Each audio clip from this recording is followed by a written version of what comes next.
दोस्तों 2021 बहुत जल्दी खत्म होने वाला है और 2022 की शुरुआत होने वाली है।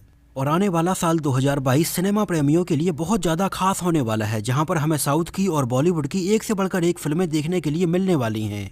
जहां एक तरफ साउथ इंडियन सिनेमा की बहुत सारी पैन इंडिया मूवीज रिलीज होने के लिए तैयार हैं, वहीं दूसरी तरफ बॉलीवुड ने भी अपनी कमर कस ली है और वहां पर भी हमें एक से बढ़कर एक बड़े बजट की फिल्में देखने के लिए मिलेंगी।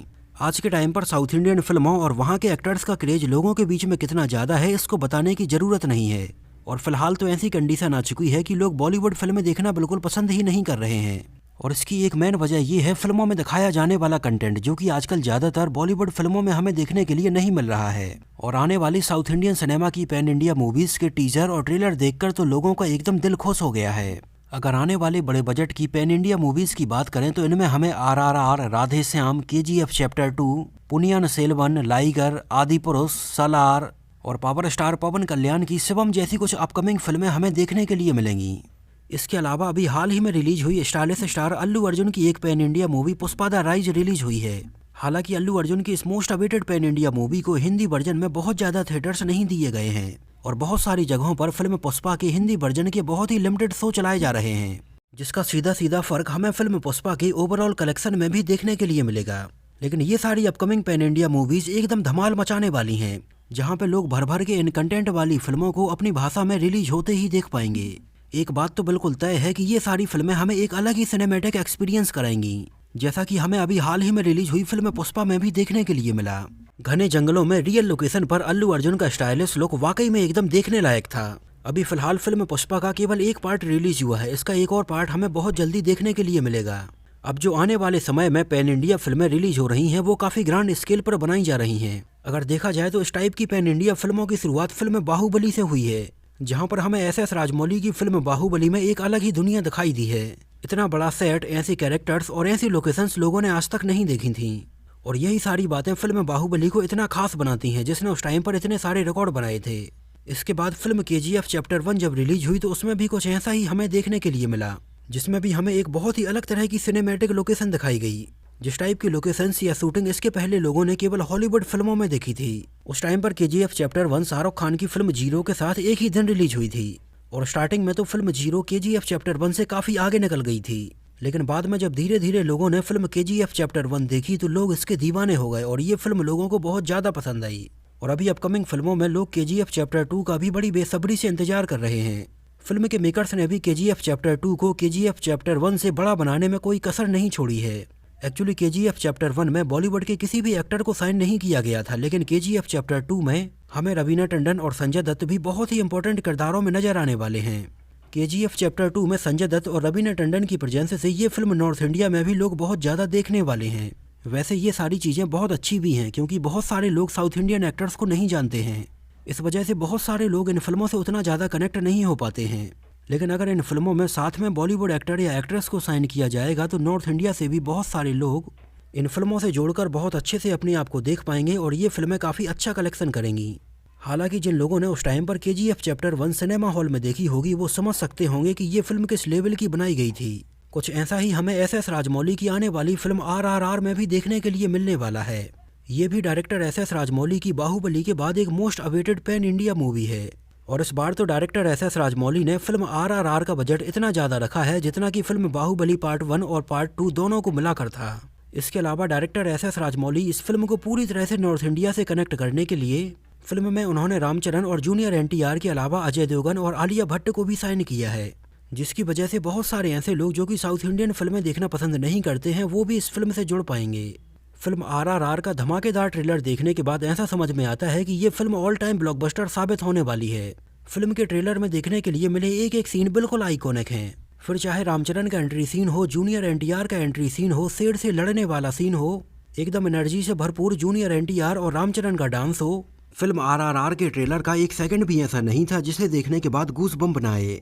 इसके अलावा बाहुबली स्टार प्रभास की भी कुछ आने वाली पैन इंडिया फिल्में काफ़ी बड़े लेवल पर बनाई जा रही हैं, जिसमें सबसे पहले उनकी पूजा हेगड़े के साथ आ रही फिल्म राधे श्याम है, जिसमें हमें यूरोप की काफ़ी पुरानी और बड़ी लोकेशंस दिखाई देने वाली हैं। और उनकी इस फिल्म के लिए बहुत बड़ा set Ramoji film city Hyderabad में लगाया गया है। रामोजी फिल्म सिटी में फिल्म राधे श्याम के लिए लगाया गया ये सेट इतना बड़ा है जितना और किसी फिल्म के लिए इससे पहले नहीं लगाया गया था। राधे श्याम के अलावा प्रभास की आने वाली और पैन इंडिया फिल्मों में उनकी फिल्म आदि पुरुष और सालार जैसी फिल्में भी शामिल हैं।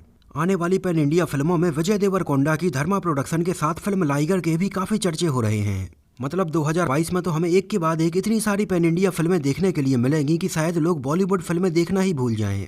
और अभी फिलहाल नॉर्थ इंडिया में कुछ जगह पर ऐसा होता है जहां पर इनके हिंदी डब्ड वर्जन को उतनी स्क्रीन नहीं दी जाती हैं। लेकिन धीरे धीरे आने वाले समय में पैन इंडिया फिल्मों का क्रेज इतना ज़्यादा बढ़ने वाला है कि इन फिल्मों को भी उतनी ही स्क्रीन दी जाएंगी। और शायद अब वो वक्त आ गया है जब बॉलीवुड को भी अपने कंटेंट में बदलाव करने की ज़रूरत है। हालांकि बॉलीवुड की भी सन 2022 में कुछ आने वाली बड़ी फिल्मों के पोस्टर और टीजर रिलीज किए गए हैं। इनमें सबसे पहले नाम आता है रणवीर कपूर स्टारर फिल्म ब्रह्मास्त्र का। फिल्म ब्रह्मास्त्र बॉलीवुड में काफ़ी लंबे समय से बन रही है और काफ़ी बड़े बजट की फिल्म है। एक्चुअली ये फिल्म थोड़ी और पहले रिलीज हो जाती, लेकिन लॉकडाउन की वजह से ये फिल्म उस टाइम पर डिले हो गई और फाइनली हमें सन 2022 में देखने के लिए मिलेगी। ये फिल्म कई पार्ट में रिलीज होने वाली है और अब सन 2022 में ये देखना काफ़ी इंटरेस्टिंग होगा कि ये फिल्म साउथ इंडिया की पैन इंडिया फिल्मों को टक्कर दे पाती है या नहीं। बॉलीवुड में ब्रह्मास्त्र के अलावा अजय देवगन की फिल्म मैदान, गंगूबाई कठियावाड़ी, टाइगर 3, लाल सिंह चड्ढा जैसी कई फिल्में रिलीज होने के लिए तैयार हैं। लेकिन अगर मैं अपना पर्सनल ओपिनियन बताऊं तो बॉलीवुड की इन फिल्मों से ज़्यादा मुझे साउथ की पैन इंडिया फिल्मों के रिलीज होने का इंतजार है। कुछ दिन बाद ही रणवीर सिंह की धमाकेदार फिल्म 83 भी रिलीज होने के लिए तैयार है। रणवीर सिंह को लेकर डायरेक्टर एस शंकर भी फिल्म अपरिचित की रीमेक बनाने के लिए तैयार हैं, जो भी एक पैन इंडिया फिल्म होने वाली है। इसके अलावा डायरेक्टर एस शंकर की कमल हसन के साथ फिल्म इंडियन 2 और एक रामचरण के साथ भी पैन इंडिया फिल्म सन 2022 में ही आएगी। अभी फिलहाल पिछले 1-2 सालों से देश में फैली हुई इस महामारी की वजह से हमें उतनी अच्छी फिल्में देखने के लिए नहीं मिल पाई, लेकिन अब सन 2022 में सारे सिनेमा हॉल ओपन हो गए हैं और अब ये उम्मीद है कि हमें काफ़ी अच्छी फिल्में देखने के लिए मिलेंगी। और सन 2022 में रिलीज होने वाली ये फिल्में साउथ और नॉर्थ के बीच के इस गैप को भी खत्म कर देंगी।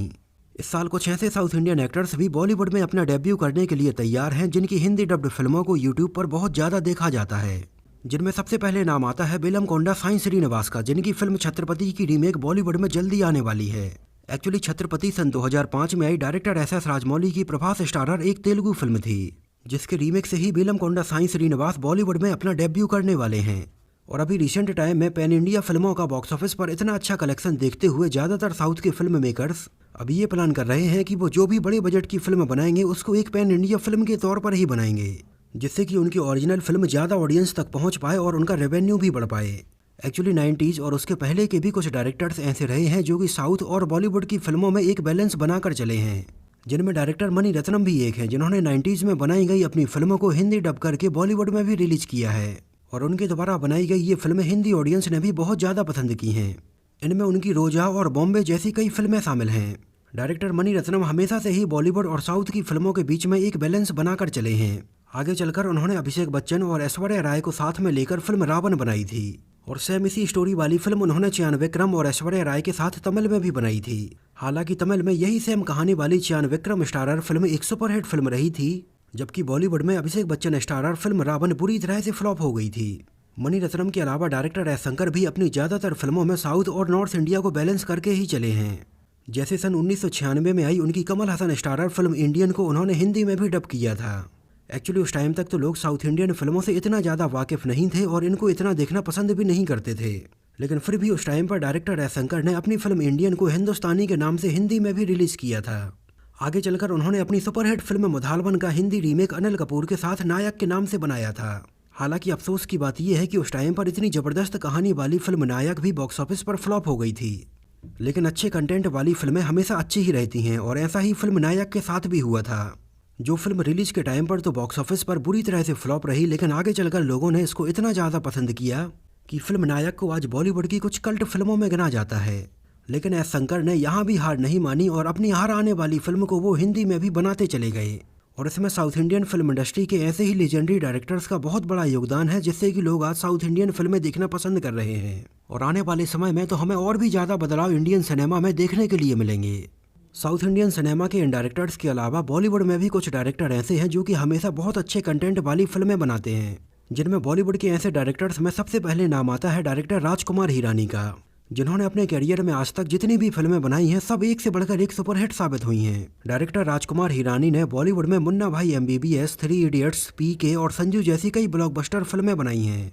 मतलब ये बात तो एकदम तय है कि अच्छी फिल्म बनाने के लिए एक अच्छा विजन होना बहुत ज़रूरी है, क्योंकि वहीं से हम बॉलीवुड में रहते हुए राजकुमार हिरानी ने इतनी अच्छी फिल्में बनाई हैं।